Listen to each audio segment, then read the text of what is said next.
weekend, the New York Times published an explosive report indicating that the White House counsel, Don McGahn, is not only cooperating with special counsel Robert Mueller's investigation into Donald Trump's potential obstruction of justice, but that Donald Trump's administration, his advisors, and his personal lawyers are completely unaware of the extent to which McGahn has been testifying and the information that he has given to Bob Mueller.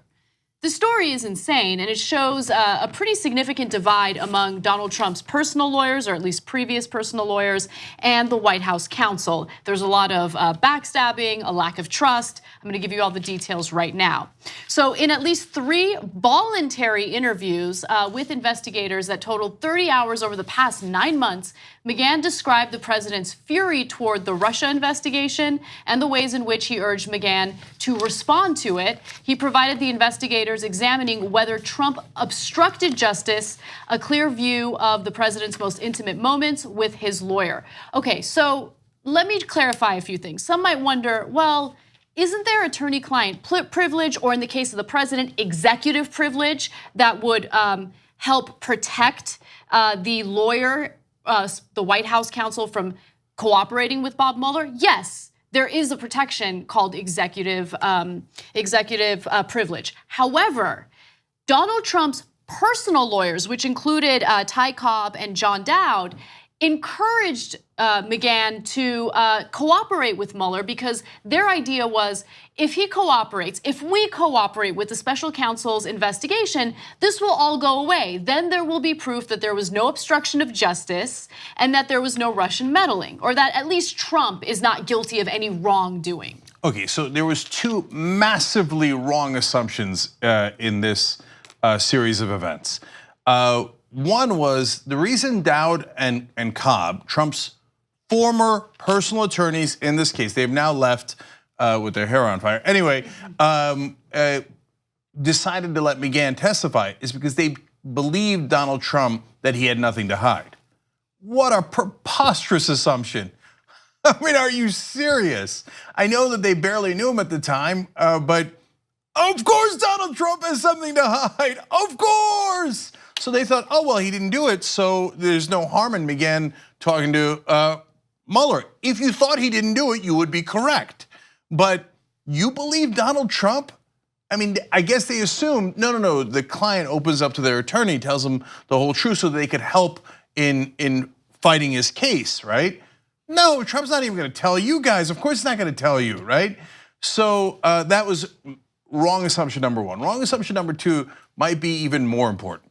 So understand what Anna was saying is that McGahn is not Trump's lawyer. He is the White House's lawyer. It's a different role. So now still, an executive privilege is debatable as to what it applies to and what it doesn't. Attorney-client privilege, in this case, probably would have applied, could have been debatable, but it doesn't matter because they waived both of them, right? Not only did they waive them, but in their infinite incompetence, they also didn't ask McGahn after he testified, because he testified actually to Mueller, talked to Mueller all the way back in November, long time ago, right? And he talked to him for 30 hours. That's a ton of time that he spent with Mueller, giving him all the details of what Trump did. Trump's lawyers didn't bother asking McGahn, hey, what did you tell the special counsel? Right, they were not. Unbelievable incompetence. They were not at all briefed because they did not ask on the interactions that he had with Mueller. What did you tell Mueller? What did you not tell Mueller? Like, it's insane. And it wasn't until the New York Times published this piece that there was panic at the White House, where there was a lot of stress about, okay, there's a lot that we don't know, and they didn't really understand to the extent at which McGahn had cooperated with Mueller. So McGahn also laid out how Trump tried to ensure control of the investigation, giving investigators a mix of information both potentially damaging and favorable to the president. But again, the president doesn't know. The president's lawyers don't know. And what's interesting about this is that McGahn is the White House counsel. McGahn has his own lawyer. Right, so there are all these lawyers involved. There's all this disagreement in regard to the strategy that Trump should utilize in fighting back against the special counsel's investigation. It's a complete and utter disaster. So let me give you one little piece before you jump in, Cenk. So McGahn and his lawyer, remember he has a lawyer, William Burke, could not understand why Trump was so willing to allow McGahn to speak freely to the special counsel and feared Trump was setting up McGahn to take the blame for any possible illegal acts of obstruction. This is a very important part of the puzzle, because McGahn's like, why would you want me to do this? And so he gets together with his own lawyer, and then they start to realize, wait, there's a possibility that Trump is gonna make McGahn take the fall for any wrongdoing. Trump has questioned McGahn's loyalty. In turn, Trump's behavior has so exacerbated McGahn that he has called the president King Kong behind his back to connote his volcanic anger. So they don't like each other, they're not getting along, there's a question of loyalty, and at the same time, McGahn is being encouraged to answer Robert Mueller's questions. Which leads us in a second to massively wrong assumption number 2. But I wanna make clear that Anna is not using the word insane lightly. She said it twice so far. That's literally the word McGahn's lawyer used to describe the strategy of allowing McGahn to testify to Mueller. They thought it was, quote, insane. And so the fish rots from the head down. Trump is monumentally stupid. I've told you that 100 times because it's true. And the rest of the media and even his own lawyers and even political actors in Washington don't understand the depth of it, and it's relevant. So it's relevant in this case to assumption number 2. So they get this note from Trump and his lawyers saying, yeah, you can testify. They're like, you guys know what we know? We're the White House counsel. That's insane. They're like, oh, it must be his strategy to throw McGahn under the bus and say that he just took McGahn's advice to obstruct justice, because that's what Nixon did to his White House counsel, John Dean. John Dean wound up going to jail. So McGahn's like, I'm not going to jail. And so he says, and it's now in this New York Times report, that he answered Mueller's questions honestly and I think it was fulsomely, yeah. Which is a fun word, okay? Meaning like, no, I gave him everything I got, brother, because I ain't going to jail, right? Yep. So then they realized later, oh no, it turns out Trump didn't have that strategy. So I'm going to quote the New York Times here. As the months passed on, it became apparent that Mr. McGahn and Mr. Burke, that's his lawyer, had overestimated the amount of thought that they believed the president put into his legal strategy. What did I tell you? He's an idiot. He didn't have a legal strategy. He's never had any strategy. There is no 3-dimensional chess. There's no 2-dimensional chess. He'd be lucky to make it through a game of checkers. So he let McGahn testify because he's an idiot and he is insane.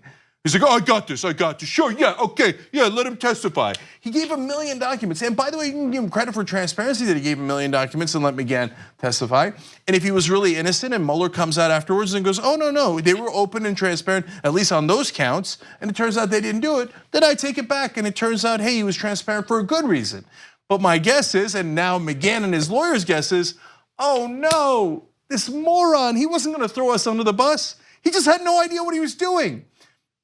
McGahn, now having spent more time with Trump, probably realizes, of course, what was I thinking? This is one of the dumbest guys in the country. He had no strategy at all. Right, look, even if McGahn was incorrect in his assumptions about Trump and what his real agenda was, I think that McGahn still did the right thing in cooperating with Mueller, because Trump is a wild card, and we don't know whether or not Trump is, I would speculate that Trump has obstructed justice. There's so many examples. Firing James Comey is one example. Constantly badgering Jeff Sessions for recusing himself is another example. These are all things that he's doing very publicly. But nonetheless, even if you're on the fence and you want to give Trump the benefit of the doubt and believe that he's not attempting to obstruct justice, I still think it's important for McGahn as the White House counsel to protect himself, because if Trump goes down, everyone around him is going to go down with him, anyone who continues to protect him. And by the way, if you can recall, last year there was this huge story regarding Trump's personal lawyers, Ty Cobb and John Dowd. They were at a steakhouse in Washington where reporters like roam freely. Like there's reporters everywhere, right? They're eating steak, they're listening in on conversations, and they were openly saying disparaging things about White House counsel Don McGahn because they really believed in this strategy of transparency and cooperation with special counsel Mueller. And McGahn was like, this is a bad idea, what are you guys doing? So I bring that up because it shows you how incredibly incompetent some of the people involved in this story are. I mean, these are Trump's personal lawyers. You're right, they just take Trump's word for it.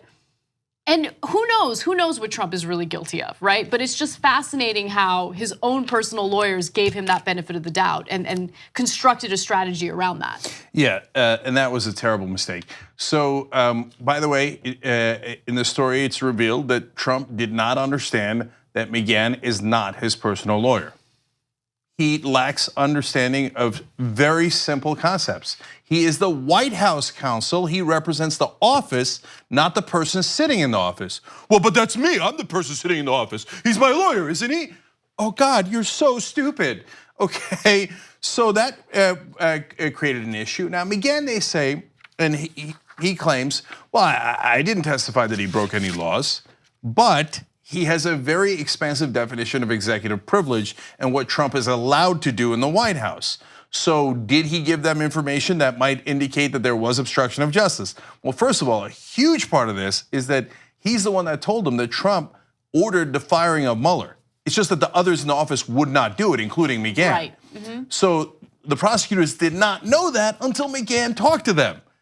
That's enormous when it comes to building obstruction of justice case. And McGahn also has details on why he fired the people that he did, why he wants Sessions to quit, right? And if it turns out it is because he wants to make sure to block the investigation of himself, that's obstruction of justice. So then when you turn to the prosecutors, according to investigators that the New York Times spoke to, McGahn was, quote, a fruitful witness. Trump's in a lot of trouble, and he's too stupid to even realize it. No, he's he in a realizes panic. No. it. He's in a panic overall, Yeah. no question. And when they got Cohen and all the information that comes with Cohen, it went to a 5-alarm fire, right? But he was too stupid to realize, hey, that White House counsel can actually testify against you. Don't let him go speak to Mueller. And he didn't know until this New York Times story came out about how much McGahn had talked to Mueller and revealed. And so that's why now, you're right, Anna, that they go to Bedminster, they do a panicked get together, Trump's again in a fury. He's just too small-minded to understand the consequences of his decisions and his actions. Once they finally land on top of his orange head, then he's like, oh my God, I didn't know, I'm so angry. And hence, McGahn's nickname for him, King Kong. Yeah, I remember back in the day when we would cover some more local news, we would do stories about really dumb criminals, like people who would go to banks, rob the bank, and then forget a jacket at the bank with their ID in the pocket. And it makes me happy to know that criminals on all levels are stupid. No, that's why I've been saying from day one, he's gonna get caught and he's not gonna make it to 2020 because he's just flat out too stupid to execute anywhere near an efficient cover-up. Right? And it doesn't take much. When you're the president, you have so much power and you have executive privilege, you have all these things that you could use. If the FBI was investigating you, you would be toast, right? But the president could actually use the law to shield himself, even if he did it. But my thesis was he's too stupid to do that. And I believe, and this is yet another example of it, that I was right. He's just too stupid to even do the simplest things to cover up his crimes. So here we go again. Tick, tick, tick, tick, tick, tick, tick, tick. Like this video? That's great. And you never have to miss another episode of TYT by hitting the subscribe button below. And ring the bell to get notified whenever we publish a new video.